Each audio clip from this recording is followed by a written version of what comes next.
You're listening to an Airwave Media Podcast.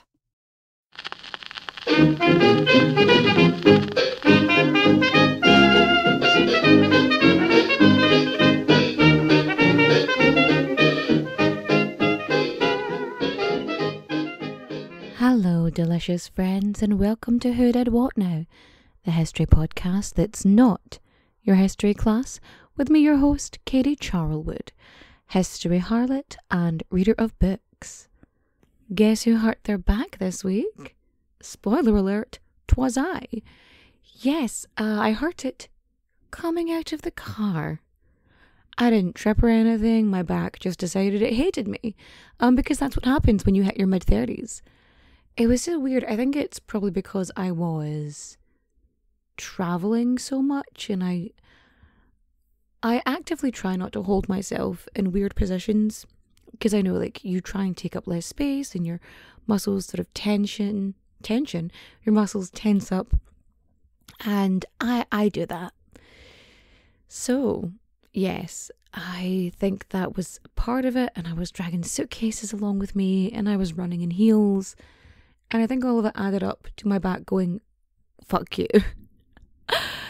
So, effectively, I have scoliosis. Mild.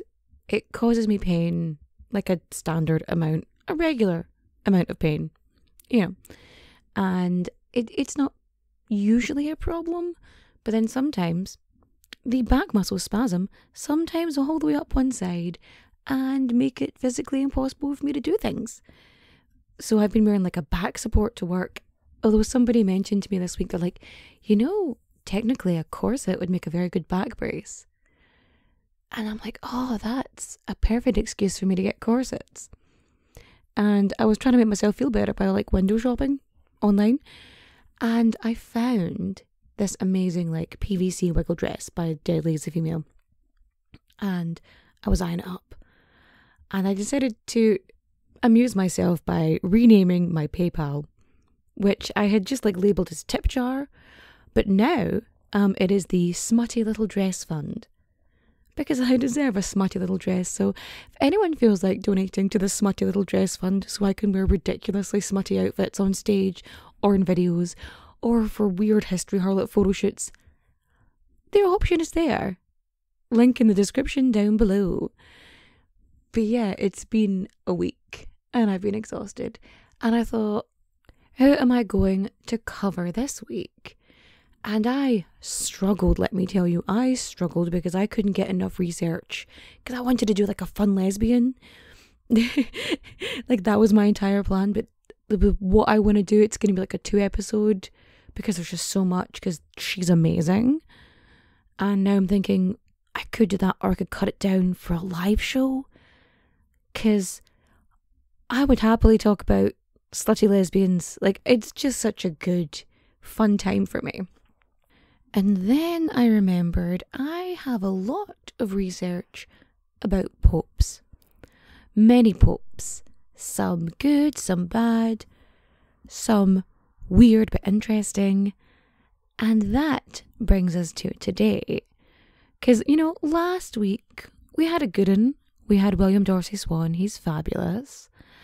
And this week I thought, let's talk about an absolute bastard. But I know what you're thinking. You're thinking, quit your jibber jabber and fact me. In fact you I will. But first, we've got to get our source on. Our sources are The Black Prince of Florence by Catherine Fletcher, Cardinal Benedilli Sauli and Church Patronage in 16th Century Italy by Helen Hyde, Church and Politics in Renaissance Italy, The Life and Career of Cardinal Francesco Soderini by Kate Lowe, The Pontificate of Leo X by William Roscoe, Under the Knife, A History of Surgery in 28 Remarkable Operations by Arnold van der Laar, Sex and Spirituality in 1500s Rome by Jill Burke, History of the Popes from the Close of the Middle Ages, drawn from the secret archives of the Vatican and other original sources by Ludwig von Pastor, The Medici Popes by Herbert M. Vaughan, and of course we have our favourites, History.com and Biography.com. Are you sitting comfortably? Good. Then let's begin. So Pope Leo X did not start his life as Leo X, obviously, or as Pope. That would be weird. He came into the world as Giovanni di Lorenzo de' Medici. Yes, I did the accent for dramatic effect. Apologies to any Italian listeners. And he was born on the 11th of December in 1475 in Florence, Italy. He was the second son of Lorenzo the Magnificent, head of the Florentine Republic, and Clarice Orsini. So he was the second son of Lorenzo de' Medici. And being the second son, there's kind of rules. So the first son, he's going to inherit everything. He is your main sort of link in the chain. He is where your lineage, your heritage, your money, that's all going to go down. Him, his side. That's just how things were in the past. Oh, so I'm just saying, this is a random second son. I mean, second son of a prominent figure, but still, second son from the 1400s, and we have a birthday. Do you know how hard it is to find a medieval woman's birthday? I'm just putting it out there. It's absolutely shocking. But we have Giovanni here. So he is the second son.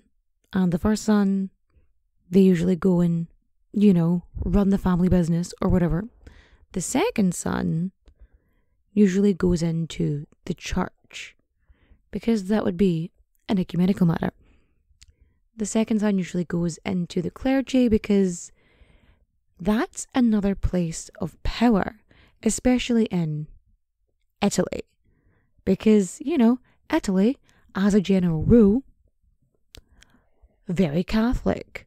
Like, quite a lot of, for quite a lot of Europe, especially, incredibly Catholic. For most of this. Definitely Christian, but usually Catholic. So, just as a sidebar, when people discuss medieval Europe, they do not mean, Europe as a whole, especially as a geographical concept, because we see geography as, this is the line drawn in the sand, this is this area, this is that area, and, it was less of a physical geographic location, and it was more related to political or ecclesiastical affiliations. Effectively, medieval Europe is Christian Europe. That's what they mean. So if anybody discusses anything out with that, that's not what they're talking about. Right? That's why generalizations happen and you go, oh, but what about this? Yeah, it's because they're not counting it. Because history is written by monks and stuff. And that's basically what it all comes down to. The monks were the ones writing the notes. So back to them being Christian. So Italy is so Christian that the king of Italy became the head of the Holy Roman Empire, known as the Holy Roman Emperor. That's how much power the church wielded. They had, an empire. And a lot of things couldn't happen sort of within medieval Europe without the Pope say so, without that blessing, without that power. So there would be political power, which one son would have, and then another form of political power through the church. So one would go through official political channels, and one would go through the religious channels. And it was just a way of ensuring that sort of power. I don't know a better way to put it. It's just covering all your bases. Making sure you've got every corner covered. So if you need to put something through, you have these alliances and affiliations and all of these connections. So it was deemed very early on that the second son, Medici number 2, was going to have a career in the church. And when he's 7, he ends up getting benefices, which is basically rewards for being, good and holy and wanting to do churchy things.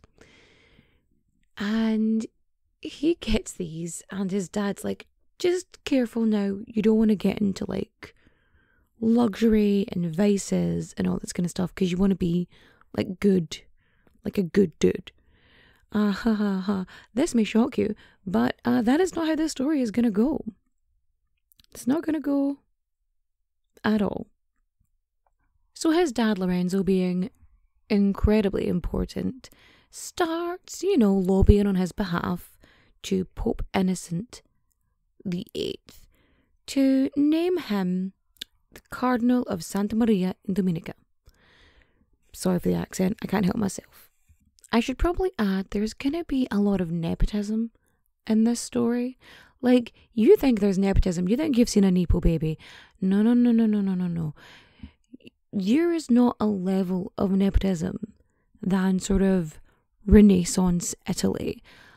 Like, the amount of favours and people getting jobs just because, they're related to a pope is absolutely ridiculous.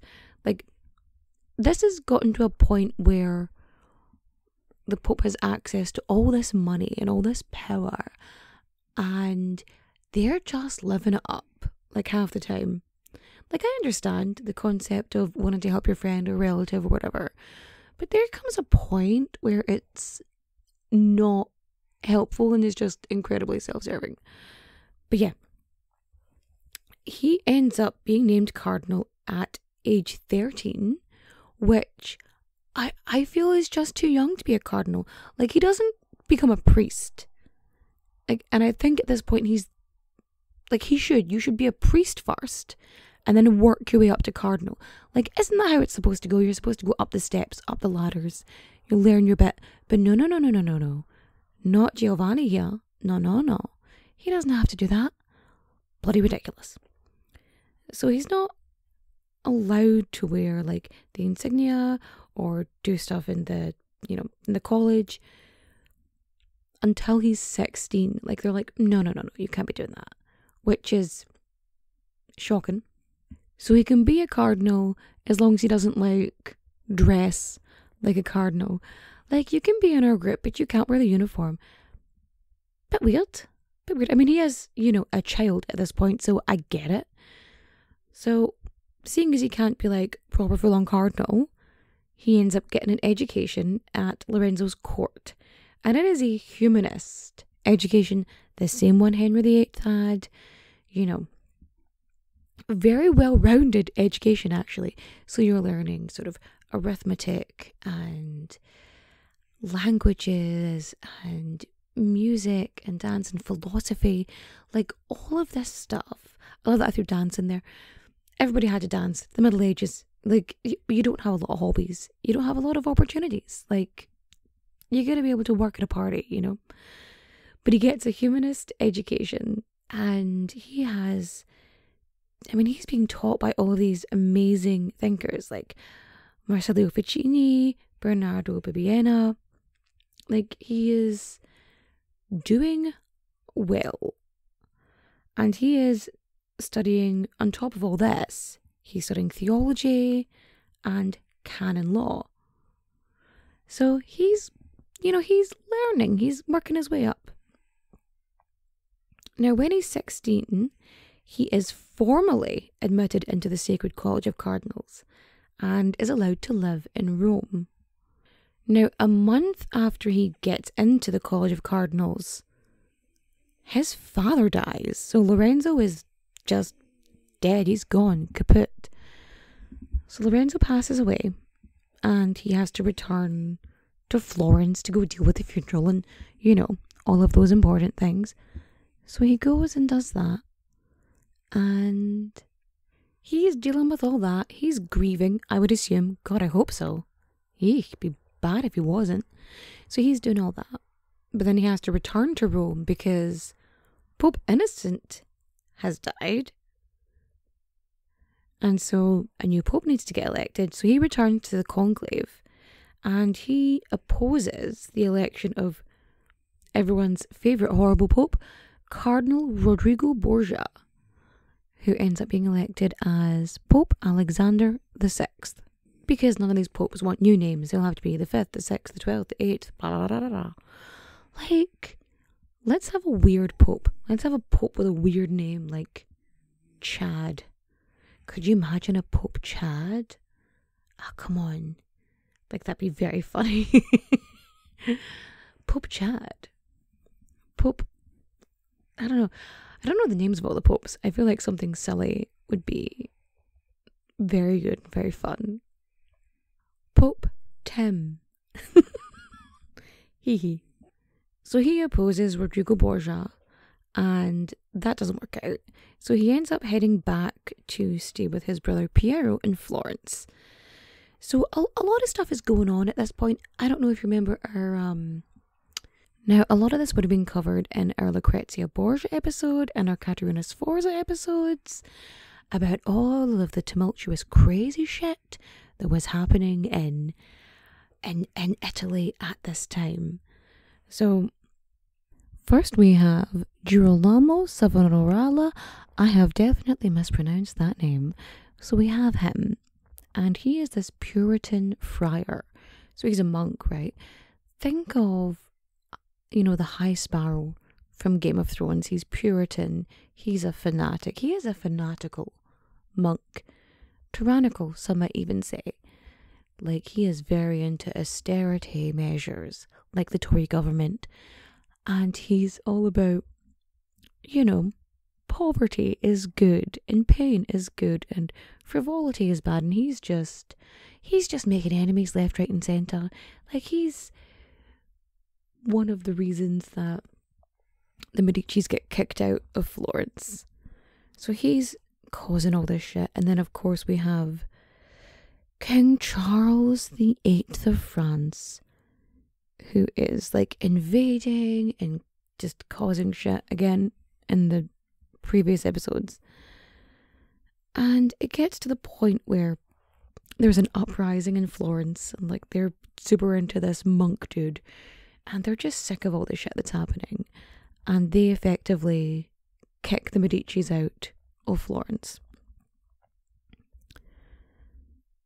So this is Piero manages to go to Venice and Urbino, and Giovanni, he ends up in the Netherlands and France, and I'm not going to say Germany because it's like German states, so he could have ended up in Prussia, for example.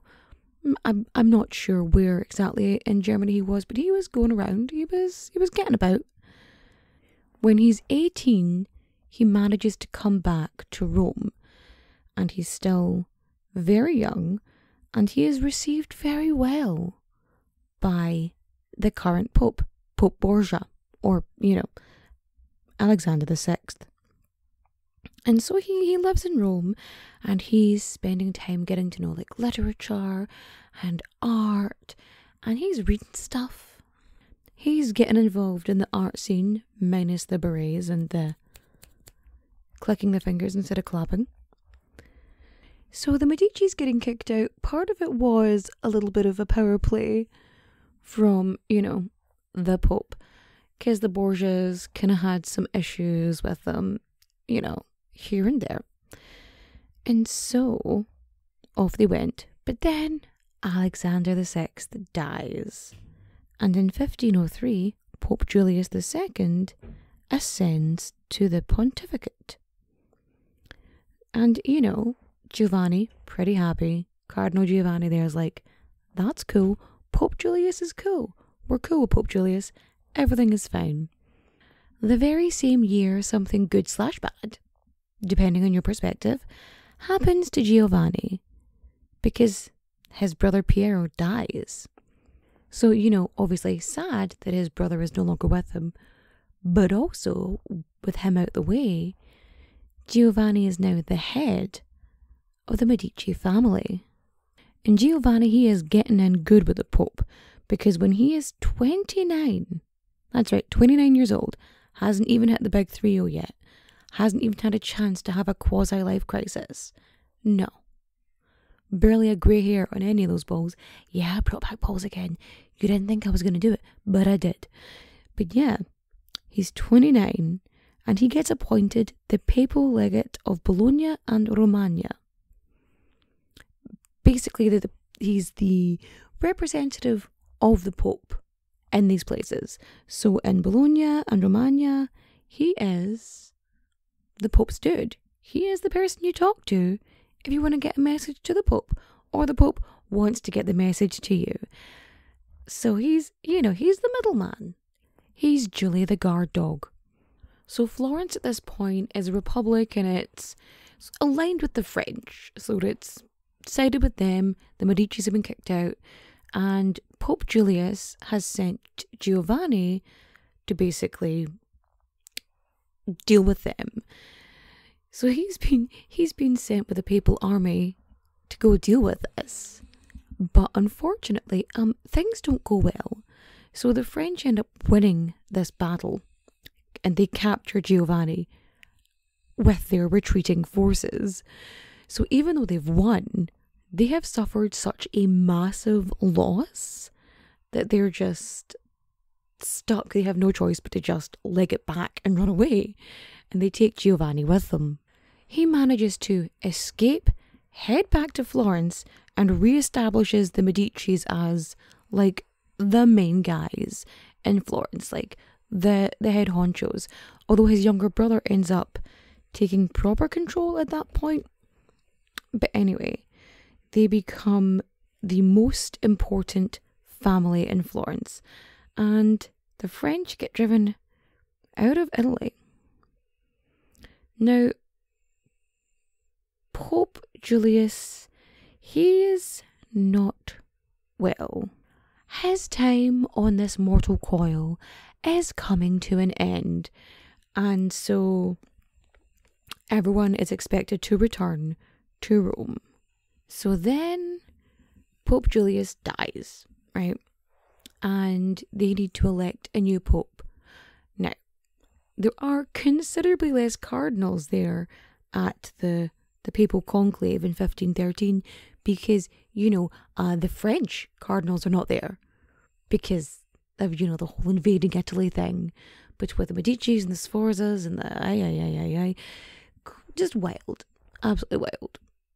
And so all the votes go in, and who gets carried in to the building but Giovanni, because he is suffering from terrible anal fissures and fistulas. Like, it gets to the point where people are commenting on how bad it smells. Now, it is also commented that his particular lifestyle led to this. Basically, he was doing a lot of butt stuff, anal sex, sodomy. All the other terminology for it, I don't know, butt stuff just sounds funnier to me, so I'm gonna stick with butt stuff. Even though that feels really childish, but I'm in a lot of pain and I'm on a lot of drugs. It's okay. They were prescribed by a doctor. Yes. And at the age of 37, Giovanni is elected Pope. Now, the story is that some of them felt sorry for him and they didn't think he was going to be around much longer because of all of his anal issues. But yeah, he gets elected and he decides on the name Leo. So he is Pope Leo X. And now he is in charge of the church and his younger brother is in charge of the Medici family. So over the next couple of days, so this is how quick it was. On the 15th of March, he's ordained as a priest. On the 17th of March, St. Patrick's Day, he was ordained as the Bishop of Rome. And on the 19th of March, he was officially named Pope. Now, no offence, that's 4 days. Over the course of 4 days, he went through all of the ecumenical stuff, all of the all of all of the clergy like leveling up. Like he leveled up through the clergy with 4 days. 4 days he did it, which is worrying. And so he is known as the young pope, obviously, because he's very young. Have you seen popes? They're generally quite wrinkly. Like they're prunes in human form, you know. They're getting on a bit. And this may shock you, but he is the last non-priest to ever be elected pope. And I think for good reason. Now Leo is in charge and he starts spending money. Now I don't know if you know this, but the Vatican is hella rich. Like they are rolling in it. They have so much money. And, you know, people would say to Leo, listen, have you considered being a bit more pious? I mean, he was praying. He would fast before Mass and he would do like all of the things one would expect someone deeply religious to do. So he would go through all of that, but then also would spend a fuck ton of money. So he spent so much money, like so much money, to the point that he spent over the next 2 years all of the money, like all of the papal money. And they're like, can you maybe not do that? And he said, fuck that for a game of soldiers. I'm gonna just renovate this bitch. Because what he does is he makes a pornographic bathroom. I don't know if you've heard about the Pope's pornographic bathroom. This is the one. This is the secret Vatican bathroom full of sort of artwork, frescoes, perhaps. I think it's the frescoes. It's artwork anyway, and it's basically porn. It's pornographic imagery. It's just a big dirty bathroom. It's very funny. So you've got that, and he is enlarging the Vatican Palace, and he's ordering like churches and chapels to be built around Rome. But he's not just spending on himself. Like he's also forking a lot of money out to charity. So this is where I say like you can be like two things at once. Like you can do good things and you can do awful things. This is why like bad people can do good things and good people can do bad things. And some people are absolute cunts like this fella. Because what he does is he decides that not only is he going to spend all the Vatican's money, he doesn't give a shit. And he has to find ways to make more money. And he does this by creating new offices and offering these roles to the highest bidder. So you could get a job if you were rich, effectively, instead of being capable or good. And so he started selling papal indulgences. He's giving benefices out. He is just going to town. And it gets to the point that he is just spending so much money and his outgoings are more than his incomings, effectively. And he then has to deal with King Francis I. Because King Francis I of Francis of France, he is a little bit power hungry because he wants to regain control of Milan and Naples, and he marches to Italy to head an army to just try and take over. And you've got the French, I can't be able to do this, the French, you've got the French army and you've got the Swiss army, and they're fighting in Marignano, and the French take control of Milan, and it's not great. And also, Italy's not too cool with that, the Pope's not too cool with that, and in the meantime, he is trying to deal with a bunch of stuff because he was hoping to put his brother in charge of a load of stuff. They wanted to make him a powerhouse and to be a Roman patrician. So he was hoping to invest all of his sort of political plans in his brother. He had made him a Roman patrician and he was hoping to really get the ball rolling there and really gain power through Giuliano. Effectively, his plan was to put him in charge of the kingdom in central Italy. So he was hoping to have him in charge of Ferrara and Urbino and Piacenza and Parma.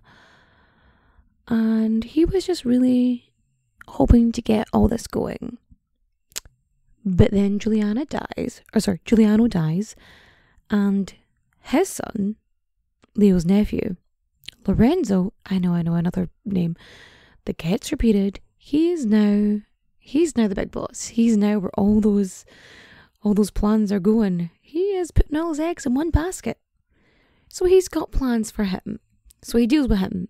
And then he takes Ippolito, who is his nephew, because he is, but he's illegitimate. So he raises him because that's always good to have on hand. Because here's the thing, he's the Pope. He can declare him legitimate anytime he wants. So he has power here. So he's dealing with that. And then the following year, when he's 38, he ends up having a meeting with Francis, of course. And he ends up at the Concordat of Bologna.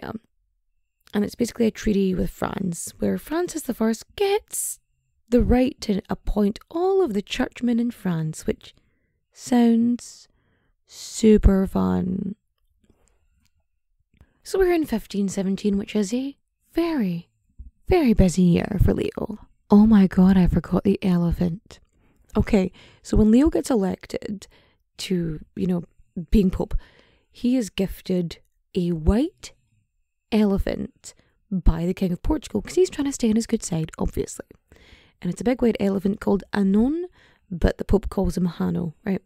And he loves this elephant more than fucking life itself. Like, this elephant gets treated the best.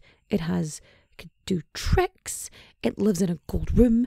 It's just having a great time. Hano is treated so fucking well. And the Pope fucking loves this elephant. Like, I don't know what else to tell you. Like, he is the way people obsess over their dogs. That's the way Leo treats this elephant. Like, he loves it. He has parties with it. Like, I cannot tell you how much weird elephant related history I know, but I know far too much elephant related history. Far too much. But anyway, he has it, and he has it for 4 years. So this is the year we still have it currently. 1517, we still have Hano the elephant, still very much living his best life.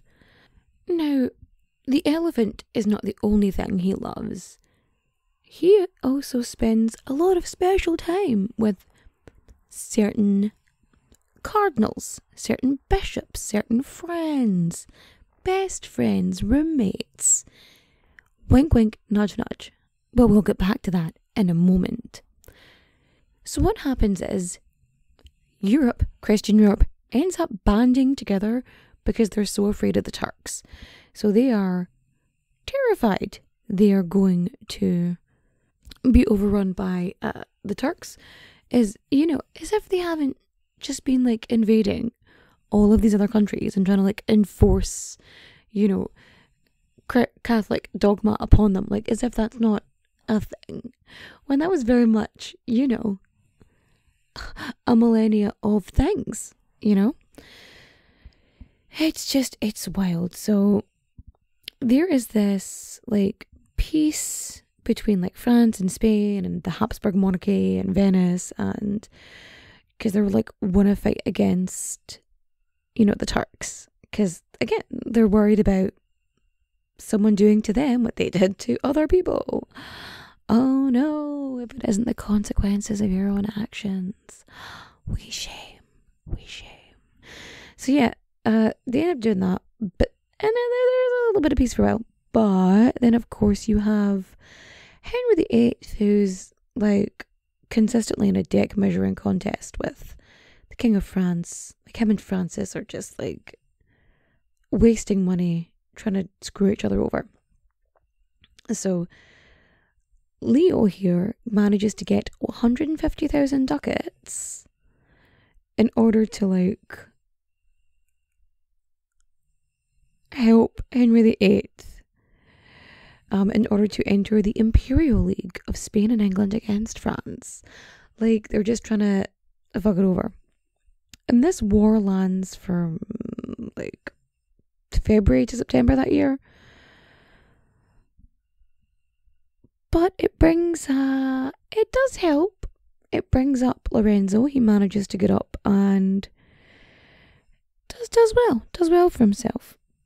Although there is, like, a bunch of stuff messed over, and there was supposed to be a crusade, but then obviously the crusade can't happen. And this whole war cost him 800,000 ducats in total. 800,000. I don't even know how much that is in today's money. A fuck ton. That's what I know. But at the end, Lorenzo is the new Duke of Urbino. So, not the worst way for it to end. But there is a bunch of stuff going on. So they end up having a party, right? And they are celebrating. And they're having a good time. And they're all drinking wine. And the elephant's there. And the elephant is offered wine and it drinks from a goblet. And then, in the middle of this party, Hanno the elephant head starts to wobble. Yeah, starts making noises. And then collapses. Now, there's two stories to this. The first being that the elephant was fed gold leaf and laxative, which did something to it.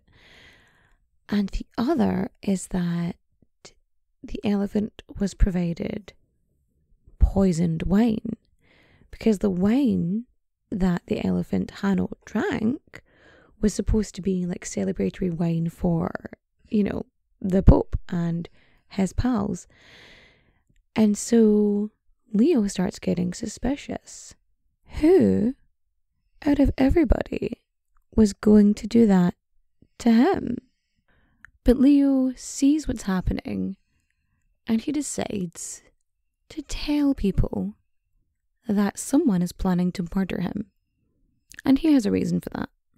But first, his beloved Hanno the elephant gets a full church funeral, a full church service, proper, again, really loved the elephant, very much into this. And so he has a massive funeral for it, and then Hanno the elephant is buried under the Vatican where their bones still lay. Like, that elephant is still there. So here's the thing. Pope Leo has a lover, the 26-year-old Cardinal Alfonso Petrucci. Now, Leo has ousted Petrucci's cousin and he is well mad, and so he ends up heading back to Siena, which does not sit well with the Pope. Not at all. So Siena, the town of Siena, it is a town. It's a city. It's a Tuscan city, technically. Yeah. It is a rival of Florence, which is the Pope city. So they're basically like, my town against your town. Arr. So he had put Siena under the protection of the papacy. So the Pope's like, I'm looking after that, don't worry about it. And yeah, Petrucci ends up involved in this alliance, and he's trying to negotiate retaking the city. And Leo was pissed, absolutely mad at this. He's fucking not with it at all, not keen on the situation. And so one is betrayed, the other's betrayed, they're all pissed off with each other, and he decides he wants to get rid of him. And he is looking at his elephant, he's looking at everything around him, and he goes, you know what, I've got a plan. I'm going to accuse him of murder. And that's what he does. So he ends up sending a letter to Petrucci, offering him safety and security, and everything's fine, we just want to chat and have a talk. And so he brings him over and he arrives only to be arrested. See, unbeknownst to Petrucci, a bunch of people from servants to surgeons, have been rounded up, tortured, and interrogated. And they're all pointing the finger to like this conspiracy of cardinals. And you've got the surgeon who's like, yeah, he paid me to poison him during a surgery for his anal fistulas. So like he was just gonna like poison his ass, quite literally, like that's what he says. And then you've got sort of these letters appear saying that this person did this person did that, and they get arrested, and people are shocked and a bit worried. So all the main players involved, they are found guilty in a trial by a bunch of cardinals, right? So you have Nini and Vercelli and Riario, Petrucci, they're all found guilty. So Nini and Vercelli were hung, drawn and quartered with their bodies displayed on the bridge outside of the Castel Sant'Angelo, you know, to prove a point. And Petrucci was supposed to be a few days later. But between these executions and the next round of executions, Leo appoints 31 new cardinals, like doubling the size of the college. Like, since the re-establishment of the single papacy in Rome, like 60, 70 years before, like the most amount of cardinals that had been appointed at any one time was 12. But he went for 31, almost as if he was trying to get more people in his corner, right? So he manages to create a mount. It was like 4 Florentines, Medici allies, in-laws, the Sienese, including Raphael Petrucci. So like a rival like branch of the Cardinal's family, Alfonso's family. So effectively a lot of these older cardinals that had been there, their power had sort of been displaced, and this new college of cardinals had appeared. So yeah, there was supposed to be an execution for Alfonso Petrucci like 3 days after this. And the remaining conspirators, quote unquote, were just freaking out. So Sauli, his family goes to France and asks the crown to like jump in his behalf. Like, the government of Genoa manages to intervene too. Castellesi flees to Rome and like loses all of his like good shit. And he gets stripped of being cardinal. He like loses everything. One of the other conspirators manages to like pull a Siegfried and Roy and tricks Leo X's guards into following like a decoy entourage while he manages to sneak the fuck out of Rome. And Sauli, who's having a bunch of issues, he, because of, you know, the crown and the government lobbying on his behalf, he gets moved to a most comfortable cell. And Riario, his family and friends are making arrangements to pay his fine. So like most fines for this, for the conspirators, was like 12,500 ducats. Riario, his was 150,000. Like, the richest man in Rome, Agostino Chigi, like he pays like a third of the sum, and Riario gets released and he's exiled. So he's buckled off to Naples. Sauli is released like a week later, and he's fined 25,000 ducats, and he's confined. He's on home arrest, right? Home arrest, house arrest, and he's stuck in his house. And he loses like a bunch of his stuff, and then he dies a year later. So, So like throughout all this, Leo makes, was it 500,000 ducats out of all this, which is 250 times the income of the poorest cardinal in Rome. Now, what happens for Petrucci? Like, he apparently had said, you know, that he was going to kill the Pope, yada, yada, yada, yada, yada. which maybe he said in anger, maybe he said with intent, whom's to say. All we know was that Leo wanted rid of him and he needed an excuse to do so. And framing someone for murder or attempted murder of the Pope during anal surgery is definitely one way to do it. But as Petrucci is in his cell awaiting his execution, somebody breaks in and strangles him with a red silk cord, which is known as the Turkish method. I mean, that's an intimate death. I mean, I'm not one to give people advice on murder, but that is an intimate, specific death. There are so many other options in so many ways he could have been executed, but that's a deeply personal thing. Maybe it was meant to be an insult. I'm not sure, but it is what it was.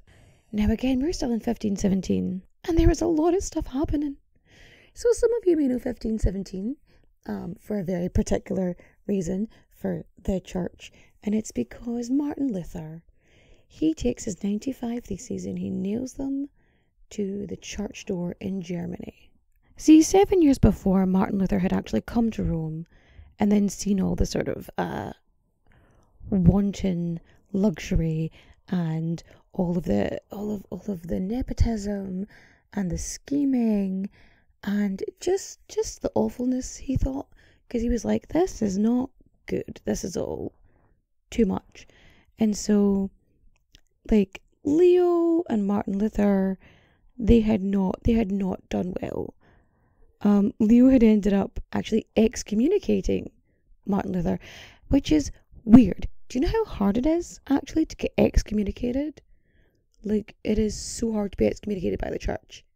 I've tried. It's not an easy thing to do. So basically, this is the start of the Reformation, and you have like these fractures and these factions sort of splitting up, and Protestantism, Lutheranism, Anglicanism, like all of these different sort of branches appear, and they're all going, we're not super into the whole Roman Catholicism right now because of all the dodginess that's happening in the church and all the money laundering and, you know, making weird crime families happen, and also a lot of this weird family tree, which is a wreath. There's a lot of it going on. It's not good. So he is so mad about all of this sort of Reformation shit happening that he releases his papal bull, or as I like to call it, his papal bullshit. And he is just so mad, denouncing it all, and so on and so forth. And Martin Luther ends up burning the papal bull that he'd been sent. Because he gets sent because he's like, you need to remove these 41 sentences, which we think are heretical. And you've got like 60 days to do it. He's got a deadline, right? And, you know, he gets this on the 15th of June, but it's not until the 10th of December that he actually just straight up burns the damn thing. So he's like, I mean, that's more than 60 days. That is. But he burns it anyway. He's like, ooh, just a big show at this point. Just a big fuck you to him. And yeah. Leo was like, you know what? You are excommunicated. No. So in 1521, King Henry VIII, he brings a book, Septem Sacramentorum, is presented to Pope Leo X. And Leo gives Henry the title of Defender of the Faith because he's like so anti-Martin Luther, like he's so Catholic, which is funny in hindsight because, yeah, didn't exactly stick with that too long, did we? But then, of course, we have Lutheranism is like spreading into Scandinavia. It is just all over the shop. And is it King Christian? The King of Sweden, he's like, okay, I'm going to use this to my advantage to push Rome away because, like, Leo would give, like, rewards and stuff from Scandinavia to, like, people who gave him money and helped him gain more power. So he would do that. And he ended up, like, not dealing so much with it after a while. And he didn't really check it too much because in his later years he was not well, shall we say. And so he ended up sort of passing the baton to his nephew, Giuliano. Because, of course he did, because it's a family affair, apparently. So he does that, and he ends up becoming incredibly fucking ill because he gets bronchopneumonia. Like, the bad pneumonia. Like, so much illness. Should have washed his hands more, that's all I'm saying. And he is so ill, like, this comes on, like, sharp and fast in the end of November. And he ends up dying so suddenly that he doesn't get, like, his last rites. So his final sacraments, like, he manages to not get them. So that's not a good sign for him. But it's such a fast death. Like there's, like, an idea that he got poisoned, but it's pneumonia. Like, all of the signs point to pneumonia. And on the 1st of December, 1521, at the age of 46, Giovanni de' Medici, Pope Leo X, passes away. And so ends our story of Pope Leo X, who murdered his lover because he could, and had a pet elephant, and was super corrupt. If you liked my telling of this story, please rate and review 5 stars. You have no idea how much I hope this is coherent, because I'm on so many painkillers right now. I'm not even sure I did it right. I'm not even sure I hit all my notes. I think I skipped a couple pages, but here we are. We're just going to have to deal with it. And next week is going to be better, because we're going to have fun lesbians, or at the very least, a super cool bisexual person. There's going to be some women in there somewhere. They're going to be fucking amazing. So, I guess you can follow me on all the socials. I'm on Threads and whatever Twitter is called now. I'm on TikTok and Instagram and Facebook. But you know what? I'm going to give a list next week of, like, all the stuff I'm on. And the website's getting updated. So do that. And it's recommendation time, actually. Yes. So I'm going to recommend oh my god, it's Kate Lister's. Dr. Kate Lister. You know when someone says, like, Captain Jack Sparrow? That's like me with Kate Lister. Because I'm like, Dr. Kate Lister. I love her so much. So her book, The Curious History of Sex, I think that's the name of it. I don't remember. It's really good. I was reading about it today. I was reading it. It was very fun. It was a Valentine's gift that I got in the post today. It was very nice. Anyway, that's that for reading. For listening, I am going to suggest you listen to the Kinky History podcast, because Valentine's Day is coming up and you deserve that. And listen to Esme, because she's awesome. And for watching, there's a documentary called The Irish for Sex with Blaine de Burga. You should go watch that. Do that. It's on RT. Go watch it. Okay. And with this, I shall bid you good night. Adios. Au revoir. Auf Wiedersehen, my friends. Bye-bye.